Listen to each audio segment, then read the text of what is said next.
मारतील तुला लोक.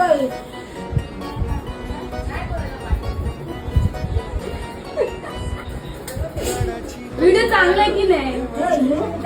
फेमस झाली तू.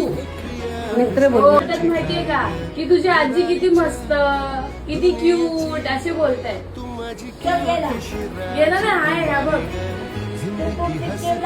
तू हिरोईनचं काम करणार तू. मारतील तुला लोक. 3 लाख लोकांनी बघितला तुझा व्हिडिओ भारतामध्ये. भारतामध्ये हो. चित्र मग मला काय बक्षीस देत आहे? तू पाठवलंस ना, तुला बक्षीस देव दे ना. तू पाठवलंस ना माझा अर्थात. हो मग काय म्हणली? बोलली मस्त आहे तुझी आजी, एकदम मस्त आहे. मला म्हणजे पुण्याला पण गेला. पुण्याला, हैदराबादला, पंजाब